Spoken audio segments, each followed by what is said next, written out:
Students, now let's discuss in brief the structure of the human skeletal system.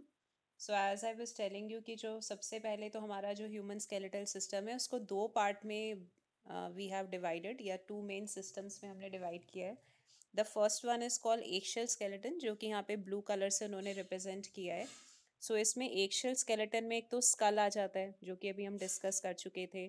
फिर backbone या vertebral column आ जाएगा, then sternum आ जाएगा और ribs भी आ जाती हैं. ये भी वन बाय वन हम पार्ट्स जो हैं ये सारा डिस्कस करेंगे. स्टर्नम और रिब्स जो होती हैं वो रिब केज का पार्ट है. वर्टिब्रल कॉलम आपको पता ही है, बैकबोन को कहते हैं. देन स्कल की जो बोन्स हैं वो भी इसमें आ जाएगी. Then we have second system which is called appendicular system. यहाँ पे जो अपेंडिकुलर वर्ड उन्होंने यूज किया है that is with respect to limbs. जो लिम्स के अंदर सिस्टम प्रेजेंट है जैसे हैंड्स हैं, लेग्स हैं, उसके अंदर जो हमारा बोन वाला सिस्टम प्रेजेंट है और उनका प्लस पॉइंट ऑफ अटैचमेंट. जैसे हमारी जो हैंड्स की बोन है वो जिस स्केलेटल या जिस पॉइंट के साथ अटैच्ड होती है उसको बोलते हैं पेक्टोरल गर्डल.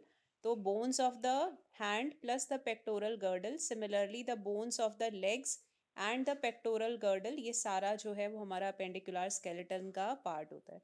उसके बाद जो इसमें फर्स्ट पार्ट हमें डिस्कस करना है एक्शल स्केलेटन में that is the skull. Skull आपको पता ही है, दो पार्ट्स में हमने इसको डिवाइड किया हुआ है. One is the cranium and the second one is the facial bones. Cranium मतलब जो कि हमारा ब्रेन बॉक्स है. तो ये वाला जो पार्ट है हमारा जो इस टाइप से शेप में प्रेजेंट होता है this is called the cranium. So as I was telling you, आप इसको लर्न करने के लिए कुछ भी इंटरेस्टिंग सा बना सकते हो शॉर्ट फॉर्म लर्न करने के लिए. तो कुछ आई थिंक 2 या 3 years बैक मेरे को एक स्टूडेंट ने ये वाला शॉर्ट फॉर्म बना के दिया था, फेस स्पॉट. कुछ भी आप बना सकते हो जिससे आपको लर्न करना ईजी हो जाए. तो यहाँ पे जो फर्स्ट है that is a frontal bone. ये वन ही होती है. फ्रंटल मतलब आप अपने फोरहेड के जस्ट ऊपर स्कल वाला पार्ट अगर टच करोगे तो वहां पे एक सिंगल बोन प्रेजेंट है which is called frontal. Then we have ethmoid bone, eyes के जस्ट पीछे एक प्रेजेंट होती है, ये बोन भी सिंगल है. देन वी हैव स्फिनॉइड, ये इसी बोन के जस्ट पीछे है, ये भी सिंगल बोन प्रेजेंट होती है. Then we have parietal bone जो आपका फ्रंटल वाला पार्ट है या जो सर का बिल्कुल बीच वाला पार्ट होता है. ये जो पेराइटल बोन है ये स्कल की या क्रेनियम की लार्जेस्ट बोन होती है, सिंगल बोन है ये भी आपकी. सॉरी, ये वाली जो बोन है this is present in two, ये पेयर्स के फॉर्म में होगी, एक इस साइड होती है. लेकिन जब हम उसको फ्यूजन वाली स्टेट में देख रहे हैं so this is the largest bone. ये सबसे ज्यादा एरिया क्रेनियम का जो है वो ऑक्यूपाई करती है. उसके बाद इसमें फिर बोन जो प्रेजेंट है that is the occipital bone. ठीक है, ऑसिपिटल बोन भी सिंगल प्रेजेंट है. उसके बाद ये वाली जो बोन्स होती हैं टेम्पोरल, आपके ईयर के जस्ट ऊपर प्रेजेंट होगी, वन ऑन ईच साइड. सो ये वाली बोन 2 है, पेराइटल 2 है, बाकी सारी बोन्स का नंबर 1 ईच है. तो जब आप क्रेनियम का नंबर ऐड ऑन करोगे so this comes out to be 8. ठीक है, तो हमारे क्रेनियम में 8 बोन्स प्रेजेंट है. So as I was telling you, ये जो फ्रंटल और पेराइटल है यहाँ पे जो इन्फेंट्स होते हैं उनके यहाँ पे गैप प्रेजेंट होता है. मीन्स ये बोन्स का जो बीच का स्पेस है वहाँ पे सिर्फ स्किन प्रेजेंट होती है, उन बोन्स का आपस में फ्यूजन नहीं हो पाता. सो जब बोन्स का आपस में फ्यूजन नहीं हो पाता, गैप वहाँ पे प्रेजेंट है, तो छोटे बच्चों को अगर सर के बल गिर जाते हैं या कोई चोट लग जाती है so that can be highly fatal. Because वहाँ पे अगर बोन प्रेजेंट ही नहीं है तो जो भी इंजरी है वो सीधा ब्रेन तक पहुँचेगी, ब्रेन डैमेज हो सकता है which can be fatal for the newborn kids. तो जो भी छोटे बच्चे होते हैं उनका बहुत ध्यान रखने की ज़रूरत है कि वो सर के बल ना गिरे, उनको कोई सीधा डायरेक्ट हेड पे हिट नहीं होना चाहिए. बिकॉज वी नो वहाँ पे अगर ये स्पेस प्रेजेंट है तो जो भी इंजरी है that can directly reach up to the brain. उसके बाद इसमें जो नेक्स्ट पार्ट हमें डिस्कस करना है दैट इज फेशियल बोन्स, की फेस में कितनी बोन्स प्रेजेंट है. सो यहाँ पे फेस में I already told you 14 bones present है. तो उसमें कुछ इंपॉर्टेंट बोन्स हम लर्न कर लेंगे, सारी तो हम नहीं कर पाएंगे. जैसे नोज के अंदर 2 बोन्स प्रेजेंट है, नेजल. देन मैग्जिला जो अपर जॉ है उसके अंदर भी 2 बोन्स होती हैं बट वो फ्यूज होके 1 के जैसे अपीयर हो रही है, बट नंबर तो 2 ही रहेगा. फिर जो हमारा मैंडिबल है या लोअर जॉ है उसमें भी सिंगल बोन प्रेजेंट है. Then we have one bone which is called zygomatic और चीक बोन. ये आप फील भी कर सकते हो अपने आईज के जस्ट नीचे टच करके देखोगे तो ईच साइड में you will be feeling 1 bone, so number 2 हो जाएगा. बाकी और भी बहुत सारी बोन्स हैं. सो फेस में जो बोन्स होती हैं they are 14 in number. Cranium में जो बोन्स हैं दे आर 8. तो आप 8 और 14 को ऐड ऑन करोगे तो जो स्कल है, स्कल में दोनों पार्ट्स इंक्लूडेड हैं, सो स्कल का टोटल नंबर ऑफ बोन्स हो जाएगा 22. उसके अलावा भी और बहुत सारी बोन्स हैं जो एक्शल स्केलेटन में है और स्कल के आसपास ही प्रेजेंट होती है। जैसे देखो ये हाइड बोन जो कि हमारे टंग के बेस पे प्रेजेंट होती है, ठीक है। मैंडिबल स्कल का ही पार्ट है, लेकिन मैंने बताया था this is the only part of skull which is capable of movement. उसके बाद इसमें जो नेक्स्ट पार्ट है, मिडल ईयर की बोन्स भी एक्शल स्केलेटन में आती है। हमारे ईयर को 3 पार्ट में हमने डिवाइड किया, आउटर, मिडल, इनर, वो अभी हम पढ़ेंगे। तो जो हमारा मिडल ईयर है उसमें 3 बोन्स होती हैं, मैलस, इनकस, स्टेप्स। 3 बोन्स हैं, 3 बोन्स आर प्रेजेंट टुगेदर। तो ये वाली जो बोन होती है steps, this is the smallest bone of the human body, हमारी बॉडी की सबसे छोटी वाली या स्मॉलेस्ट बोन है। अब इस बोन के साथ जो मसल अटैच्ड होती है जिसको कि हम स्टेपीडियल मसल बोलते हैं, this is the smallest muscle of the human body. Okay, तो ये अभी हम पढ़ेंगे चैप्टर 21 में। ये भी एक्शल का पार्ट है, एक्शल सिस्टम में ही प्रेजेंट है, बट ये एनसीईआरटी ने स्कल के साथ ही मर्ज करके दे दिया है, तो बच्चों को लगता है as if it is a part of the skull, but ये हमारे स्कल की काउंटिंग में नहीं आता। ये एक्शल वाला जो टोटल काउंटिंग है उसमें हम इसको काउंट करेंगे। उसके बाद फिर इसमें नेक्स्ट जो चीज़ हमें डिस्कस करनी है which is very important, which I was telling you, कि यहाँ पे अब एक कंसेप्ट आएगा डाइकॉन्डाइलिक और मोनोकॉन्डाइलिक स्कल का, ठीक है। तो यहाँ पे पहले हम उसका मीनिंग समझेंगे। डाई वर्ड का मीनिंग होता है टू, कॉन्डाइल वर्ड का मीनिंग होता है, जैसे ये देखो जो हमारा क्रेनियम है ये अल्टीमेटली किस में ओपन होगा, हमारा जो बैकबोन है या स्पाइनल कॉर्ड है उसमें इसको ओपन होना चाहिए। तो लेट्स से कि ये हमारा स्पाइनल कॉर्ड है और ये स्कल का लास्ट वाला पार्ट है। तो जो स्कल का लास्ट वाला पार्ट होता है, जो हमारी बोन है ऑसिपिटल बोन, इसमें ऐसे दो स्पाइनी अगर ऐसे स्ट्रक्चर्स निकले हुए हैं, दो ऐसे लॉन्ग रॉड लाइक स्ट्रक्चर्स निकले हुए हैं, और वो हमारी स्पाइनल जो वर्टिब्रल या बैकबोन है, स्पाइनल बोन की ओपनिंग है। अगर वर्टिब्रल कॉलम में स्कल वाले लास्ट में से दो रॉड लाइक छोटे छोटे यहाँ पे पार्ट्स निकले हुए हैं और वो हमारे बैकबोन में जाके फिक्स हो जाते हैं, उसके थ्रू अगर हमारा जो क्रेनियम है वो वर्टिब्रल कॉलम के साथ अटैच्ड है, so this type of skull will be called dicondylic. Actually जो रॉड लाइक स्ट्रक्चर्स निकले रहते हैं इसको हम कहते हैं condyle, this is called condyle. तो अगर ऐसे दो कॉन्डाइल्स निकले हुए हैं और वो वर्टिब्रल या बैकबोन के साथ अटैच्ड हैं, so this type of skull will be called dicondylic skull. मतलब दो अटैचमेंट्स के थ्रू जो हमारा क्रेनियम है वो हमारी वर्टिब्रल कॉलम के साथ अटैच है। लेकिन हर ऑर्गेनिज्म में ऐसा नहीं होता, मैमल्स में होता है डाइकॉन्डाइलिक स्कल, लेकिन अगर मैं किसी रेप्टाइल की बात करूं या बर्ड्स की बात करूं, इनफैक्ट बर्ड्स में भी मोनोकॉन्डाइलिक स्कल होता है। मतलब जो उनका क्रेनियम है, ब्रेन बॉक्स तो देखो हर ऑर्गेनिज्म में होगा, चाहे बर्ड हो या रेप्टाइल हो, brain box is present in every animal. और वहाँ पे जो ब्रेन बॉक्स की या क्रेनियम की लास्ट बोन होगी उसमें सिर्फ एक सिंगल रॉड या कॉन्डाइल प्रेजेंट है, उसके थ्रू जो स्कल है वो वर्टिब्रल कॉलम के साथ अटैच है। मोनो वर्ड का मतलब आपको पता ही होता है वन, तो अगर सिंगल कॉन्डाइल के थ्रू या सिंगल रॉड लाइक स्ट्रक्चर के थ्रू स्कल हमारा वर्टिब्रल कॉलम के साथ अटैच्ड है, so this type of structure will be called monocondylic. Mono word का मतलब ही होता है वन। ओके, सो जितने भी रेप्टाइल्स हैं, बर्ड्स हैं, they are having monocondylic school. उसके बाद ये देखो ये रहा वो मिडल ईयर, उसकी वो ये 3 बोन्स हैं, मैलिस, इनकस, स्टेप्स, ये हम चैप्टर 21 में भी पढ़ेंगे। So there we will discuss them in detail. उसके बाद now let's discuss the structure of second part which is called the vertebral column, जिसको कि हम बैकबोन भी कह देते हैं। तो वर्टिब्रल कॉलम की अगर हम बात करें तो यहाँ पे 26 बोन प्रेजेंट है, बट ये आपको माइंड में रखना है, ये जो 26 बोन्स की हम बात कर रहे हैं this is with respect to adult की, अडल्ट ह्यूमन बींग की अगर हम बात कर रहे हैं तो उसमें 26 बोन प्रेजेंट है। और इसको हमने 5 पार्ट्स में डिवाइड किया हुआ है, जो हमारी वर्टिब्रल कॉलम है इसको हमने 5 पार्ट्स में डिवाइड किया हुआ है।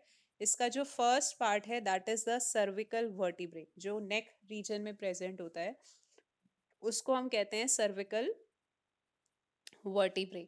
तो हमारा जो नेक रीजन है अगर हम उसमें काउंट करें कि बैकबोन की कितनी बोन्स प्रेजेंट हैं, तो 26 में से 7 बोन हमारे नेक रीजन में प्रेजेंट है। So we can say cervix का जो नंबर है वो हमारा है 7, ठीक है। अब एनिमल चाहे छोटा हो या बड़ा हो, हमारी नेक छोटी हो या बड़ी हो, लेकिन सब में सर्विकल वर्टिब्रे का नंबर 7 ही होता है। जैसे जिराफ की नेक बहुत बड़ी होती है तो आप ये मत सोचना कि उसमें जो बोन्स है सर्विकल वर्टिब्रे है उसका नंबर डिफरेंट होगा, 7 ही होता है। लेकिन जो बच्चे नीट वगैरह के लिए प्रिपेयर कर रहे हैं उनको पता है एक एनिमल होता है स्लॉथ, उसमें ये नंबर चेंज कर सकता है। वो एक्सेप्शनल एनिमल है। कुछ कुछ कुछ स्लॉथ्स ऐसे होते हैं जैसे 3 फिंगर्ड स्लॉथ है या 4 फिंगर्ड है, कुछ में 5 होते हैं, ये वर्टिब्रल कॉलम किसी में 6 भी होते हैं। तो एक तो एक्सेप्शनल एनिमल्स अगर हम छोड़ दें, बाकी जितने भी हमारे एनिमल्स हैं including humans and all the other type of mammals, सब में सर्विकल वर्टिब्रे का नंबर फिक्स्ड है, दैट इज 7। तो आप ये मत सोचो कि जिराफ की नेक बहुत बड़ी है तो उसमें बोन्स बहुत ज़्यादा होती होंगी। उसका भी जो बैकबोन का फॉर्मूला है cervical vertebrae number is 7 only. उसके बाद इसमें नेक्स्ट जो नंबर पार्ट है दैट इज द थॉरेक्स। पहले तो आपको ये पता होना चाहिए कि थॉरेक्स कौन सा पार्ट होता है। थॉरेक्स हमारा चेस्ट का अपर पार्ट है। अपर part of the chest is called thorax, जिसमें कि लंग्स और हार्ट इंक्लूडेड है।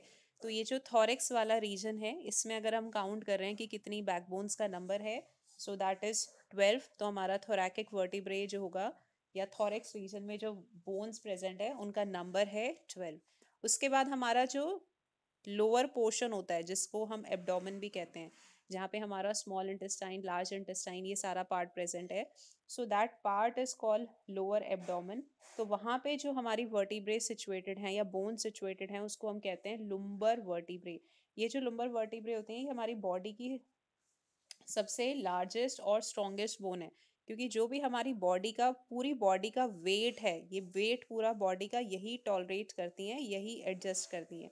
सो लुम्बर वर्टिब्रे हमारी बॉडी की सबसे लॉन्गेस्ट और स्ट्रॉन्गेस्ट बोन है। नंबर अगर हम काउंट कर रहे हैं तो नंबर 5 है, यानी 5 वर्टिब्रे लुम्बर रीजन में प्रेजेंट है। उसके बाद इसमें नेक्स्ट जो है दैट इज द स्टर्नम, या sorry not sternum, sacrum. Okay, अब ये वाला जो सेक्रम रीजन है ये 5 बोन्स का बना होता है। 5 बोन्स जो होती हैं वो 1 में फ्यूज हो जाती हैं। ठीक है, तो ये जो सेक्रम है 5, अगर किसी छोटे बच्चे का हम सेक्रम देख रहे हैं तो उसमें 5 बोन्स अलग अलग नजर आती हैं, but by the time the child crosses the age of 2 ये 5 बोन्स सिंगल बोन में फ्यूज हो जाती हैं। सो सेक्रम का नंबर हम अडल्ट का काउंट कर रहे हैं तो इट हैज़ टू बी 1। और लास्ट वाला ये जो एक ऐसे पॉइंटेड सा निकला हुआ है, this portion is called coccyx.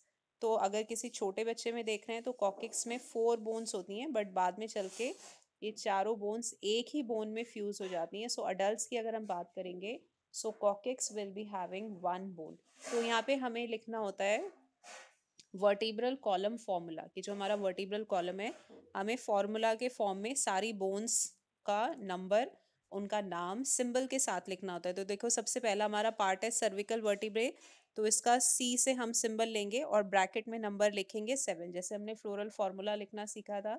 Somehow we have to write the vertebral column formula also.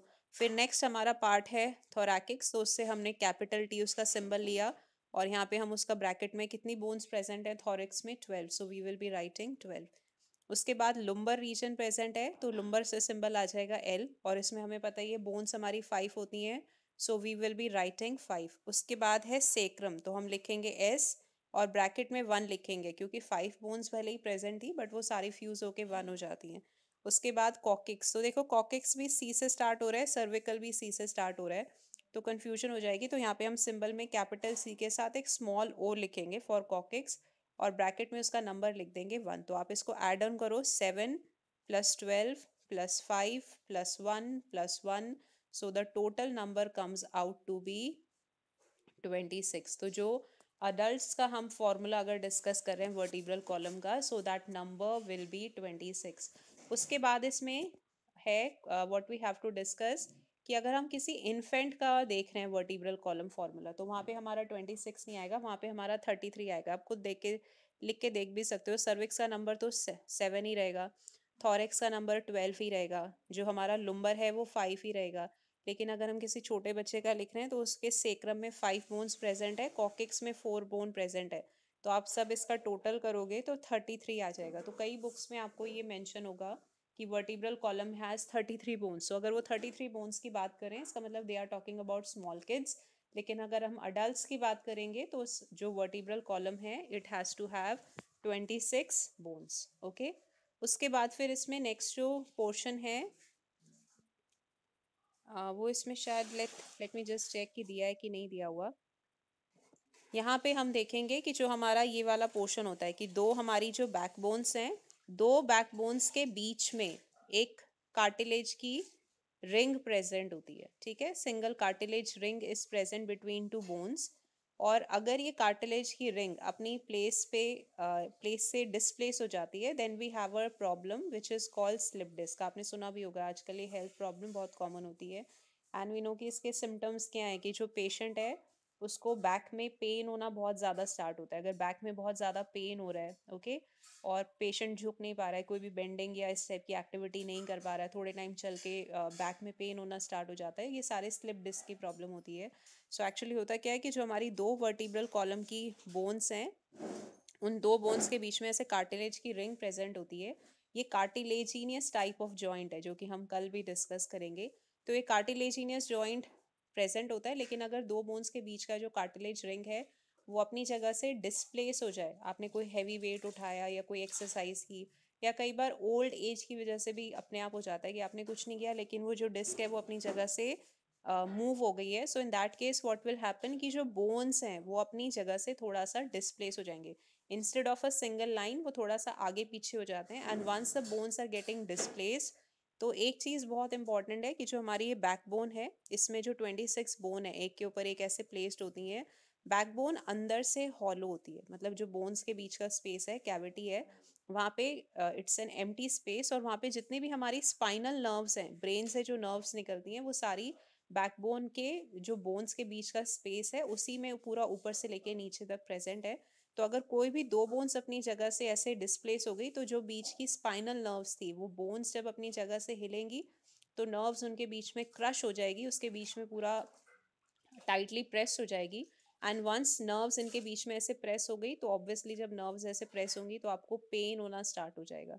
तो जिस भी पेशेंट को स्लिप डिस्क की प्रॉब्लम होती है उसको बैक पेन बहुत ज़्यादा सिवियर होता है। एंड दैट इज़ बिकॉज कि जो कार्टिलेज की रिंग है वो अपनी जगह से डिस्प्लेस हो गई, और उसके साथ जो दो बोन्स थी वो भी थोड़ा आगे पीछे हो जाती हैं, अपनी पोजिशन से हिल जाएंगी।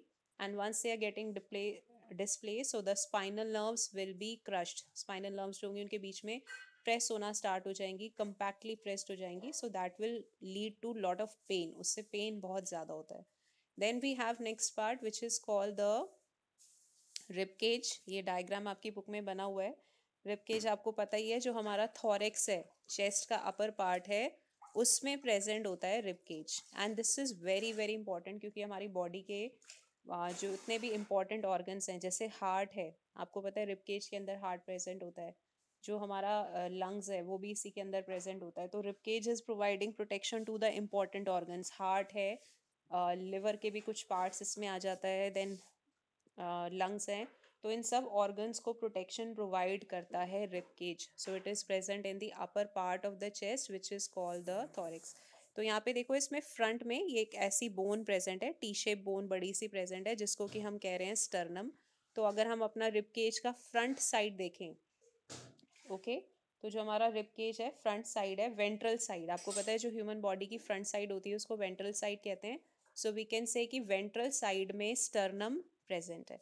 उसके बाद इसमें पीछे वाली साइड, जो हमारी डॉर्सल साइड या बैक साइड होगी, उसमें पता है आपको, जो अभी हमने जस्ट डिस्कस किया, वर्टिब्रल कॉलम या बैकबोन, वो प्रेजेंट होगी। उसके बाद इसमें 12 पेयर ऑफ बोन्स हैं। ये देखो यहाँ पे नंबरिंग लिखा है 1 से लेके 12 तक। सो 12 पेयर ऑफ बोन्स हैं, जिसको कि हम कहते हैं रिब्स। वो फ्रंट में तो स्टर्नम के साथ अटैच होंगी, और पीछे जो बैकबोन है उसके साथ जाके अटैच हो जाती हैं। तो जब एक ही बोन दो अलग अलग स्ट्रक्चर पे अटैच होती है तो उसको बाइसेफेलिक कहते हैं। आई थिंक ये टर्म पता नहीं एनसीईआरटी में है कि नहीं, एक बार क्रॉस चेक कर लेना। तो बाइसेफेलिक वर्ड का मतलब होता है that the bone is attach with two ends, वो आपके दो अलग अलग एंड्स पे अटैच्ड है।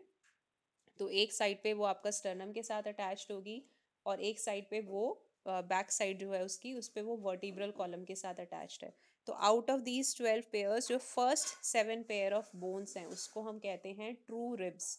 ट्रू रिब्स का मतलब होता है कि ये बोन्स जो हैं, आप अगर डायग्राम ध्यान से देखोगे, फर्स्ट 7 जो बोन्स होती हैं वो स्टर्नम के साथ अटैच्ड हैं, ठीक है।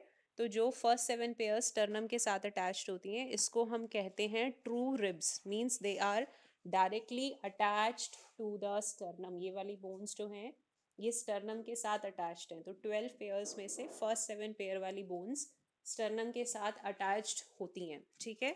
उसके बाद अब आप इसी डायग्राम में नीचे देखो 8, 9 एंड 10। ये जो 8, 9, 10 वाली बोन्स है जिसको कि हमने फॉल्स रिब्स भी कहा है, ये डायरेक्टली स्टर्नम के साथ अटैच नहीं है। डायग्राम थोड़ा अपनी बुक में भी आप ध्यान से देखना। जो सेवेंथ बोन है उसके साथ एट नाइन्थ अटैच्ड है और उसके थ्रू वो स्टर्नम के साथ अटैच्ड है, मतलब कि वो डायरेक्टली अटैच नहीं है स्टर्नम के साथ, वो सेवेंथ के साथ अटैच्ड है और सेवेंथ उनको इनडायरेक्ट वे में स्टर्नम के साथ अटैच कर रही है। सो दीज थ्री बोन्स जो कि डायरेक्टली स्टर्नम के साथ अटैच नहीं है, सेवेंथ के थ्रू वो इनडायरेक्टली स्टर्नम से अटैच्ड है, these will be called false ribs, इनको हम फॉल्स रिब कहते हैं। उसके बाद इसमें लास्ट की जो दो बोन्स हैं, ये आप नीचे इधर पीछे भी देख सकते हो, जिन बच्चों के पास लेटेस्ट एडिशन है एनसीईआरटी का उसमें तो बहुत अच्छे से दिखाया हुआ है, डिफरेंट कलर से दिखाया हुआ है कि लास्ट की जो टू बोन्स है रिब्स की 11 12 वो बस पीछे वाली साइड पर ही हाफ प्रेजेंट है, आगे तक तो वो आती भी नहीं है, सिर्फ बैक साइड पे प्रेजेंट है, उसको हम बोलते हैं फ्लोटिंग रिब्स। बट ये फ्लोटिंग रिब्स भी बहुत इंपॉर्टेंट है बिकॉज नीचे वाले साइड में हमारा किडनी प्रेजेंट होता है, तो ये किडनी को प्रोटेक्शन प्रोवाइड कर रही है, मतलब सिर्फ पीछे प्रेजेंट है, आगे ये स्टर्नम के साथ अटैच नहीं होती हैं, तो पीछे फ्लोट कर रही हैं, but still they are very important because they are giving protection to the kidney. So last वाली जो बोन है 11 12 उनको हम फ्लोटिंग रिब्स कहते हैं क्योंकि वो ऐसे ही बॉडी का जो फ्लूइड है उसमें फ्लोट कर रही हैं, but still they are giving protection to the kidney. So how many pair of rib bones we are having? 12। उसमें फर्स्ट 7 ट्रू रिब्स हैं क्योंकि वो डायरेक्टली स्टर्नम के साथ अटैच्ड हैं। उसके बाद 8, जो 8 9 10 है वो फॉल्स रिब है क्योंकि वो स्टर्नम के साथ डायरेक्टली अटैच नहीं होती, वो सेवेंथ के थ्रू स्टर्नम से इनडायरेक्टली अटैच्ड है। और लास्ट वाला 11 12 जो है that is the floating rib. Okay, उसके बाद इसमें आई थिंक आज हम यहीं तक करेंगे, इसको एक बार कर लेना, फिर नेक्स्ट क्लास में हम जो अपेंडिक्स वाला सिस्टम है, पेक्टोरल पेल्विक गर्डल या टाइप ऑफ जॉइंट्स या मसल्स के जितने भी डिसऑर्डर्स हैं वो फिर हम डिस्कस कर लेंगे। यहाँ तक एक बार आप अच्छे से पढ़ लेना इसको। ओके।